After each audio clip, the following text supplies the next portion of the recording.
Are you a leader, manager, entrepreneur, business owner, or knowledge worker? Are you leading people or wondering how to be a better leader in your own life and work? If you are, then you can be experimenting better.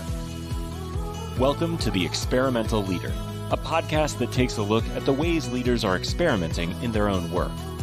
Hosted by Melanie Parrish, we dive into real-life conversations about how people might be using a scientist's mindset and experimenting in their work. Shift your leadership into something that works better. Join us on The Experimental Leader today. Hi, everybody. I'm Melanie Parrish. It's so great to be here live with you today. We have a great show for you today. And I've been thinking about my own leadership a lot lately. I had a conversation with a friend recently where I was thinking about, I've been thinking about my brand for the experimental leader. And I've been thinking about my brand as a lifestyle brand. And and he actually said, well, that explains why you always talk about yourself at the beginning of your podcast. And I think of it as a lifestyle brand because ultimately I think of my job as a coach is to help people find fulfillment in their lives. And mostly people come to me because they want to make more money or they want to improve themselves as leaders or at work.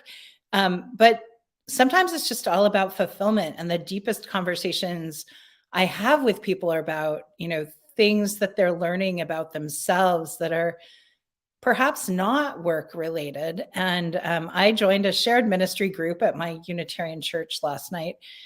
And we were covenanting together as a group. And I realized when I woke up this morning, I was thinking about this group and I was thinking about how COVID really took us away from each other.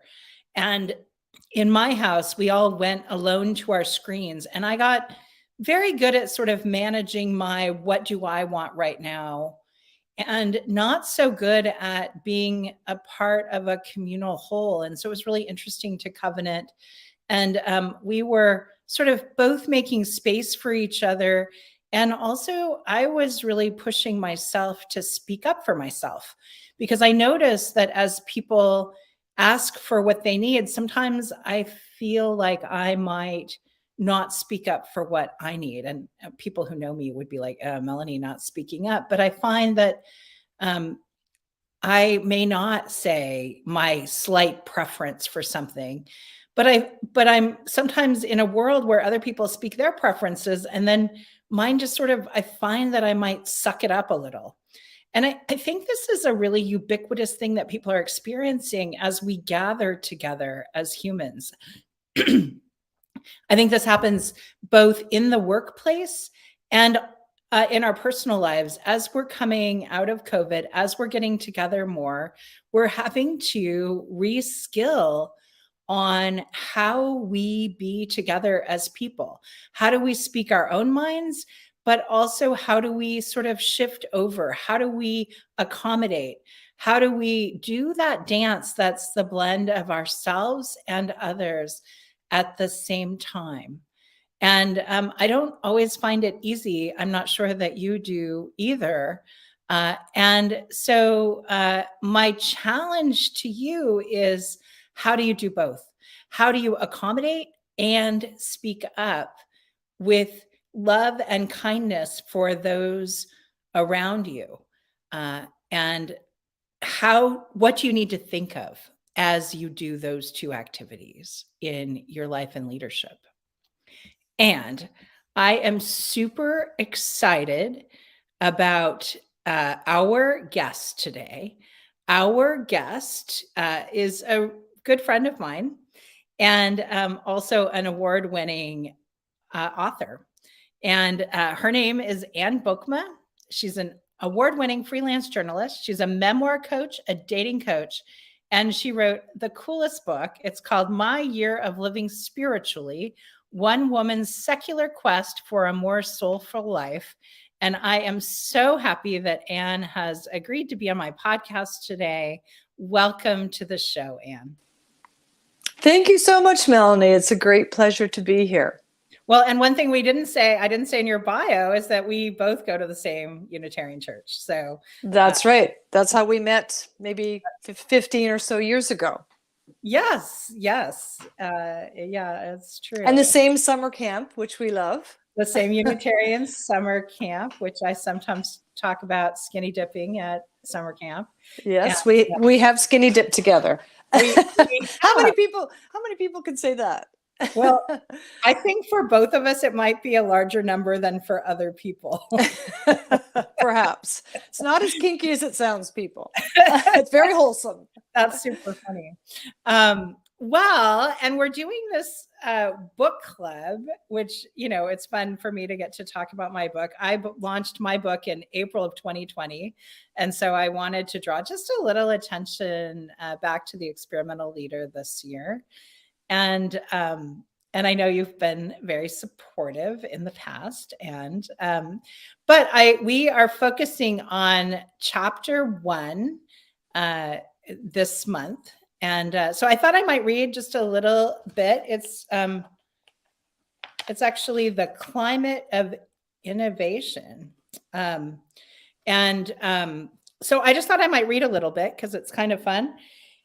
And I wanted to talk a little bit about stability. So stability at breakneck speed. As a leader, you know that real intentional change must have stable, supportive organizational structures. Without these, whether seen as upheaval or innovation, change is rockier, less productive, and less energizing for the company and its leaders. Without stability, innovation is expensive. People fight over resources, and eventually they burn out. The experimental leader needs to consider how to establish the stability that will support innovation as we hammer on at breakneck speed. And I was actually thinking about this, and I was thinking about your dating workshops. We're going to start with that, are we? Well, I was just thinking that, one of the things I think you're doing with those is actually creating stability for people, because I think dating feels like a really unstable process. And I think that, I don't know, is that interesting to talk about? Because I think you are providing this amazing stability for people in those. Yeah, thanks for asking me about that. So, I do quite a few things in terms of writing and memoir. And I just want to say kudos to you for writing your book. I've written a book. I coach people on their books. It is not an easy thing to do. It takes, huge effort and time and energy. And, there's often some self-doubt involved. Is what I'm saying important? Does it matter? Who am I to write this? Those are some of the things I encounter with people all the time when they write their memoirs or write a book. And, I think your book is just excellent for people who care about leadership and who are curious about that. And, it's a dream many people have to write a book, but not many people actually do it. So kudos to you for that. And thank you for asking me about the dating workshop. This is something that I've just started in the past year. I am 60 years old now. I launched chapter2dating.com a year ago. I was in a very long-term 30-plus year marriage. I have 2 children. Melanie, our kids know each other. And, that marriage ended 3.5 years ago. And, it's amicable, but it was scary being single again after having not been single since I was 19. And so I did what people do, and I went online because it's very hard. I'm interested in men, and it's very hard to meet available, interesting men when you're my age in real life. So I felt like I had no choice but to go online, and I did. And I met about 20 guys, and I didn't have any bad experiences really, but I just couldn't find the connection I was looking for in terms of compatibility and attraction and all of that until my 20th date with Amit. And we have been going out for about 16 months. It's been just a wonderful, joyful, easy relationship. And he dated quite a few people as well. He had also been in a long-term marriage. And so we talked a lot about dating and how to go about it and the right thing to do and the mistakes people make, the mistakes we made. And we launched a workshop series, workshop offering called How to Meet a Man for Women Over 50. We also offer it for men, but men don't seem to want help, even though they need it. So we've run numerous workshops for women over 50. Our next one is next Monday, actually, October 24th. They're only $79. It's a very small side hustle for us, but we really feel like we learned a lot about dating, and we have a lot of advice to offer to make people feel more confident and optimistic. You know, it's very easy to get down and negative about online dating, but the fact is, you know, people say it doesn't work. Well, it doesn't work until it does. And when it does, it's great. So we really encourage people to stick with it. I can't remember exactly what the question was. I think I was asking, I read that little portion of my book and I was asking about stability. Right. Yes. Stability. Yeah. And I think during COVID, it was a very unstable time, of course, on many levels. And for people who were interested in dating, you know, you weren't really supposed to meet new people. You know, there are functions on dating sites now where you could do a Zoom call. But I still continued to date, but all my dates were a hike outside, distanced, because I was pretty determined to meet somebody. So we are coming, I think, into more stable times where people are more comfortable meeting for maybe a coffee or a meal when the time comes to do that, or a movie or a play or whatever. But yeah, I mean, stability in relationships, you know, we crave that. We crave to have that person or people in our corner, that person to check in with about our day. That's a natural human instinct. And there are many people who are divorced and separated. I mean, half of all marriages end in divorce or separation. And I would argue the other half that are together aren't that happy. So, you know, it is very tough to find stability in an intimate relationship. But boy, when you do have it, it's so worth it. So that's why I encourage people to persevere and get all the tools that they can to increase their chances, to avoid scammers and danger. We talk about all that stuff. It's very easy to avoid red flags on dating sites. There's just a few key things you need to know.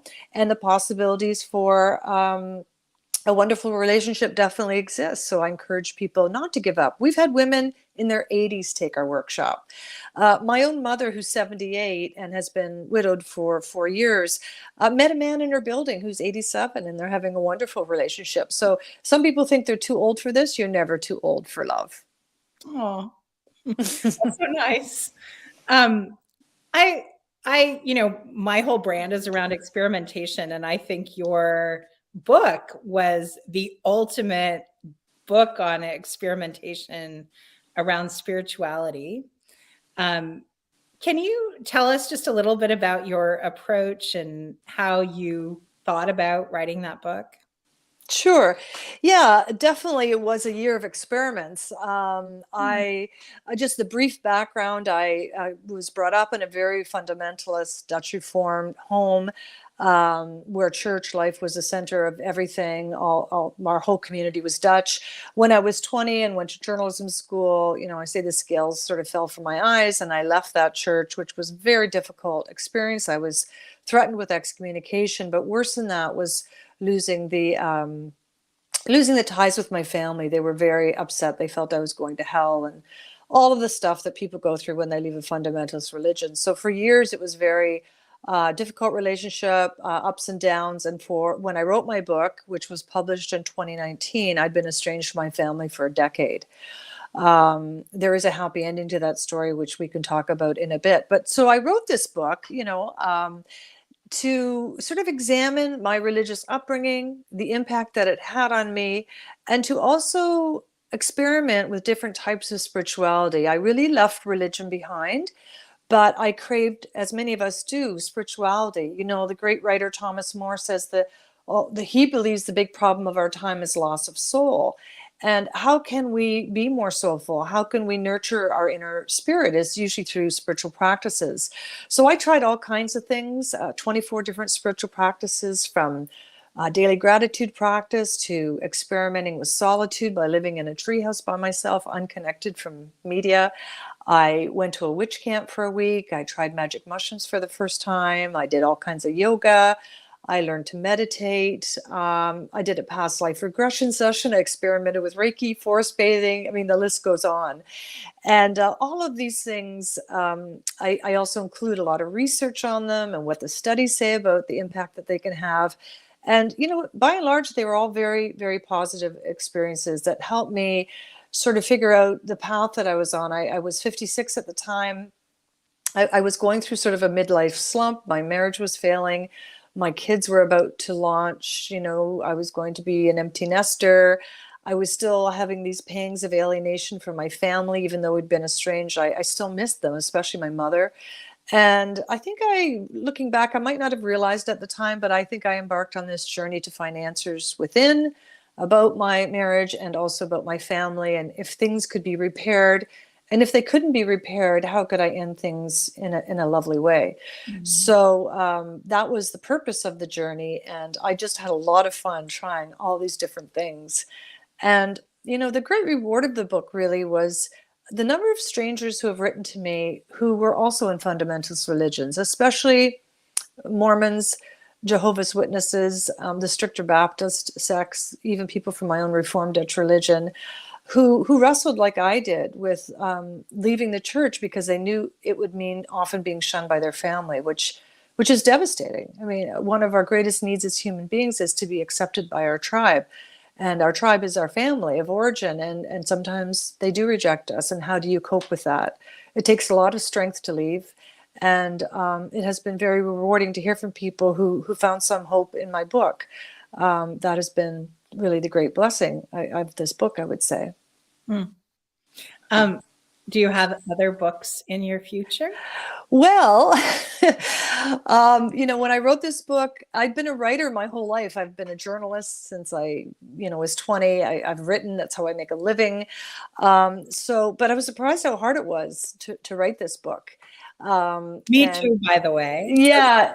One of the hardest things I've ever done, like so rewarding, like amazingly rewarding, but wow, like it's hard. It is. And I think a lot of the reason why it's so hard is because we write in isolation. It's just us on the page.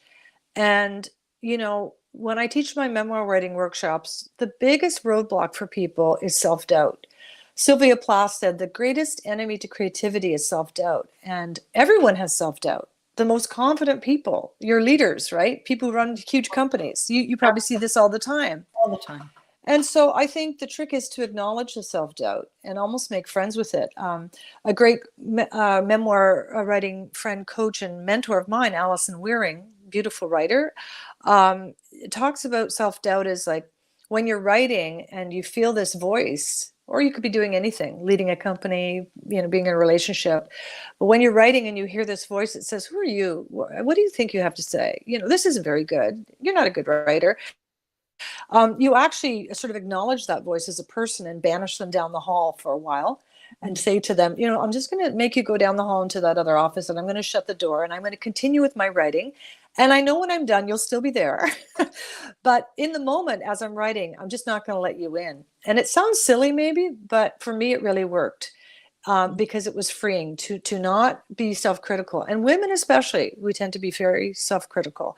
So getting over self-doubt is a path to creativity, and trusting that your voice and what you have to say is important, because it is. We all have stories, and we learn from each other through our stories. So it is so important for us to tell our stories, whether it's in a how-to book or a book like yours that inspires people to be better leaders, or a book like mine that shares my religious spiritual journey. We learn so much from each other, and that's why it's a great gift when you put your story on the page. It's really the greatest thing you can do, I think. Well, and one of the gifts I think that you've given the community that we share and our city is your 6-minute memoir series. And I think those are workshops that you offer people as well. And I don't even know how they started, or, I just know they've been a part. I know there's one coming up that people are telling stories again. I've done one, people, so many people I know have them, and they become this little bit of intellectual property for people. How did they start? I'm curious. That's a great question. Thank you for asking me. So the 6-minute memoir is two things. One, it began as a public storytelling event. And I'll start with that. So I had been reading about something called the 6-word memoir. People use this in coaching as well. And the 6-word memoir is a huge enterprise. It's a website, it's books, and it's a way of distilling your life story into 6 words. So, and it was inspired by Ernest Hemingway, who was once challenged to write a story in 6 words. And he wrote, what did he write? Baby shoes, never worn, for sale. Baby shoes for sale, never worn. Now there's a story. What happened? And Nora Ephron, the great comic writer, her 6-word memoir is Secret to Life, Marry an Italian. Frank McCourt, the author of Angela's Ashes, the hard childhood leads to royalties. So I thought, if people can tell a story in 6 words, imagine what they could do if you gave them 6 entire minutes. And that's how the 6-minute memoir was born almost 10 years ago. Next spring, it will be 10 years, if you can believe it. And so I created this as a fundraiser. It used to be held a few times a year. Now it's once a year, one big event. The next one is on November the 12th. I encourage people, just look up 6-minute memoir and you'll find it. And I bring together 12 people who share a personal true life story on a theme. And this year's theme is missing. There's going to be a story about someone whose brother went missing, a story about someone who was the victim of theft, where something went missing in their house. There's a story about someone losing a child. There's all kinds of stories around the theme of missing. These tend to be very deep and meaningful stories, sometimes funny ones as well. So that has been a great joy. It's all for charity. And sometimes I bring together high-profile people, like I've had Lawrence Hill, author of Book of Negroes, Jessie Thistle, author of From the Ashes, and so on. But mostly it's just regular folks like you and me telling a story from their life. And during COVID, I thought, I'm going to offer workshops in my home in Hamilton for a small group of people around the table, and you can write your own 6-minute memoir. Once COVID happened, my plans went out the window, and this is where being adaptable and experimental came in, because I thought, well, you know what, I'm going to offer it online. And I've been doing that for the last 3 years. Every other month, I sell workshops for a group of 12 people. They're 3 2.5-hour workshops. And in the last workshop, we share our stories with each other. And I have to say, they're the most meaningful, enjoyable thing I do. And I do other things. I work for a marketing company. I do my own writing. But being together, helping people select and shape a story and tell a story from their life gives me just the greatest joy. And I did my first in-person retreat this summer at Unicamp, where I had 15 or so people, usually women, but sometimes there's 1 or 2 men. And so now I help people write their stories. And from that has come a request for people to do one-on-one coaching. So I currently have 6 clients who are writing their memoirs, sometimes just for their family. A couple people are writing for publication. I have a client who's produced a beautiful children's book. One of my clients is Paul Burton, the editor of The Spectator, who just published his book, Shopomania. So I'm doing a lot of one-on-one coaching as well now. And my next series, my writing series, is in November. You can check that out at my website. And the next storytelling event is on November the 12th. So it's just been a great joy to do these. The 6-minute memoir has raised about $70,000 for local charities, including the social justice work of our church, the First Unitarian Church of Hamilton. And next spring is the 10th anniversary, and I'm planning something big. So stay tuned. I'm excited for something big. It's always fun to see what you're up to. Where can people find you, Anne? So they can find me at my website is the best place, Anne Bokma. So it's Anne with an E, Bokma with 1 O, annebokma.com. You can find all about me there. You can order my book there. You can sign up for my workshops. You can find out about the 6-minute memoir event. I have a free chapter of my book there, a bunch of things. My summer writing retreat. And I'm also on Facebook, mostly on Facebook. I'm on Twitter and Instagram as well, but mostly on Facebook. So I hope you will check me out. If you're single or have a single friend who's over 50, we have some spots left in our workshop on Monday. I run them with my boyfriend, Amit Karia, and we are Canada's only dating coaches for women over 50 who offer advice and guidance from both a male and female perspective, which I think ups the odds of meeting somebody. So that's where you can find me. That's great. Thank you, Anne. And you said there was a happy ending to your story. I want you to share that. And then I have one more question for you. Yeah, so I was very close to my mother growing up. My mother was 18 when she had me. She had been married at 17, had me at 18, and she had my baby brother. And my father, my biological father, grew up in this Dutch Reformed environment, was diagnosed years later with bipolar. Was a very troubled individual and left my mother when she was only 21 with two young children, myself and my brother. She was on welfare. She had no money. He left her high and dry. And, you know, he was troubled. So I understand that more about him now. And I do write about him in my book and the things I discovered about him. So my mother and I were always very close. We were often mistaken for sisters. But when I left the church, we had a falling out. We kind of repaired it after my daughters were born. They're now 25 and 22. But 15 years ago, when I became a Unitarian, you know, a left-leaning, open, LGBTQ friendly, et cetera, religion, I didn't even have the guts to tell her about it because I was very fearful of her disapproval. And my 7-year-old daughter at the time, Ruby, do we have time for this long story, Melanie? Keep going. Okay. My 7-year-old daughter at the time, my mother said to her, do you still go to the United Church? Because we'd been sort of going to the United Church. And she said, oh, no, we're Unitarian. We never talk about Jesus. And the shit hit the fan.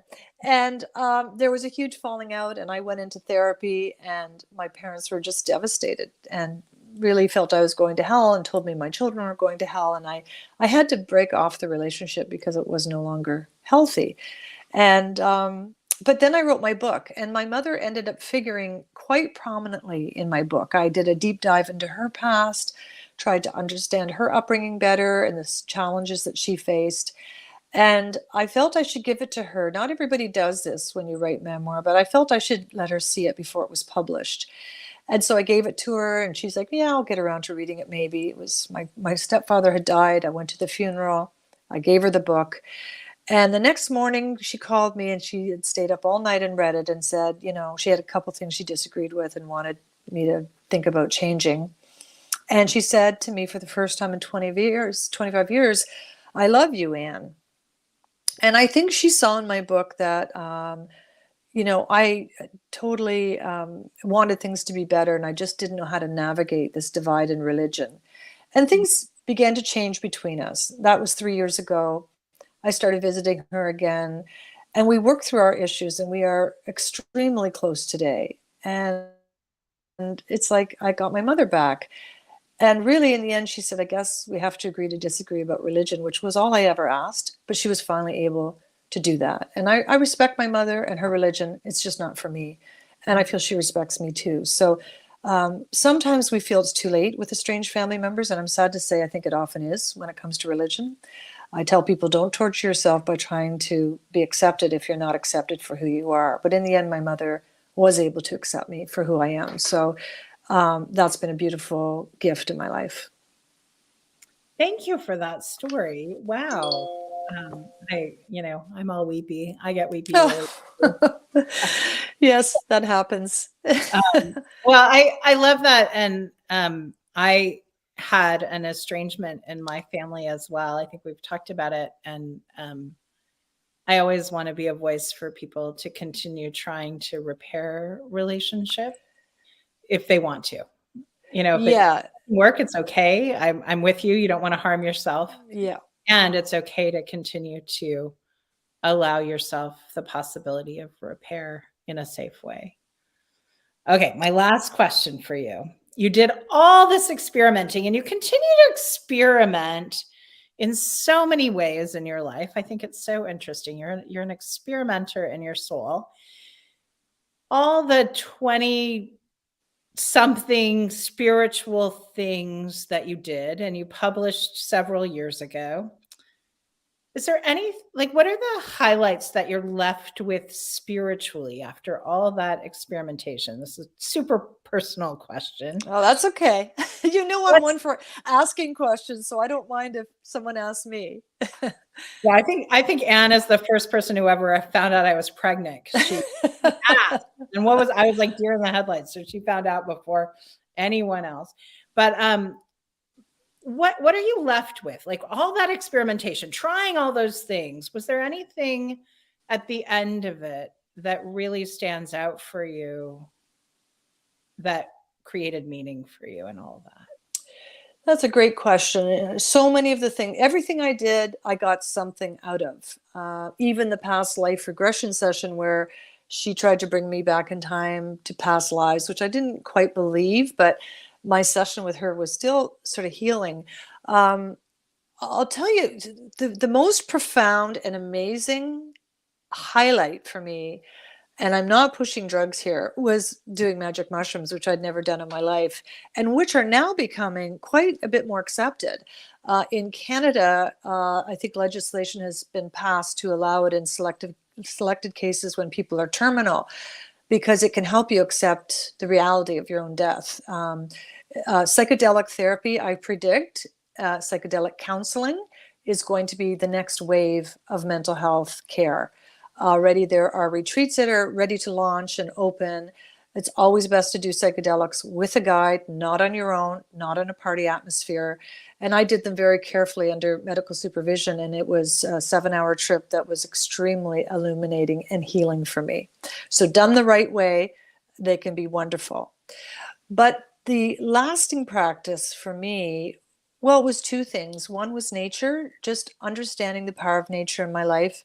I do live across from a beautiful trail, and I feel called to go there as much as I can, and that I do think nature can heal us. The whole concept of forest bathing, the chemicals that are put off in the woods can really help us. I know whenever I'm stuck creatively or I have a problem, if I go for a long walk, I can usually have it solved by the end of it. Not completely, but I get ideas. That to me is the best idea generator, is being in nature. But by far, the single most meaningful spiritual practice for me was gratitude. I kept a app on my phone. I still have it, called the Happy Tapper Gratitude app. It was free at the time. I think it might be a few bucks now. And it allows you to just tap out every morning or night a few things you're thankful for. And they can be, usually they're very simple things, because most of us don't win the lottery every day or get a job promotion every day. But we wake up every day, thank goodness, or we have a coffee with a friend, or our kid says something nice, or we accomplish some task or another that feels good, or we're grateful for the bird song at our window. So I use this app every day for 3 years consistently. And the cool thing about it is it keeps a running tally. Mm-hmm. So on those days when you're feeling down, and don't we all have those times in our life, nothing is ever always up, you can scroll back and see hundreds, if not thousands, of the things that you're grateful for.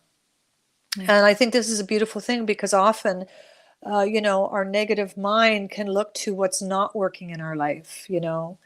Our kid's in trouble, our relationship isn't going well, we feel we don't have enough money, we're frustrated in our career, we don't have enough friends. I mean, all those things. But creating a gratitude practice where you actually write it down or tap it out, studies show that this can change our neural pathways. When we focus on what's good in our lives, we tend to be happier. When we're happier, we're more creative and effective beings in the world. We're better leaders too.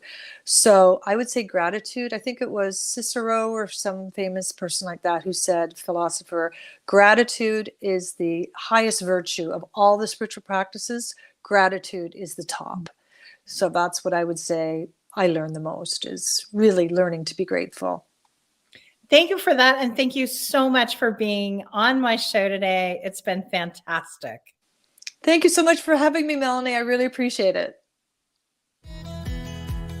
If you'd like to get a digital copy of my book, The Experimental Leader, Be a New Kind of Boss to Cultivate an Organization of Innovators, you can go to www.book.experimentalleader.com, and you can get your very own copy for just $4.95.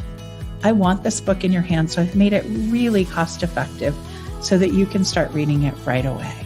Go now so you can get started today and start to systematically improve your own leadership.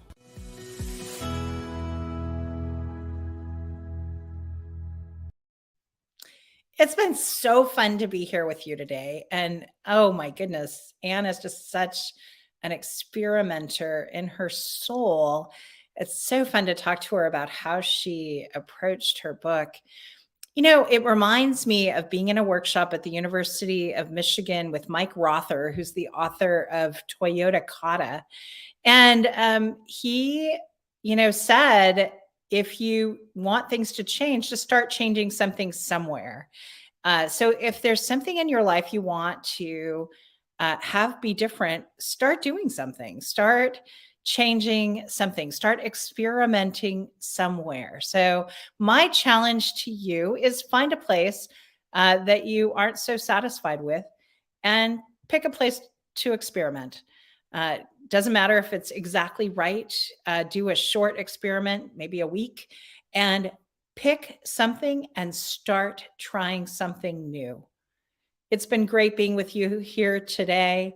Go experiment.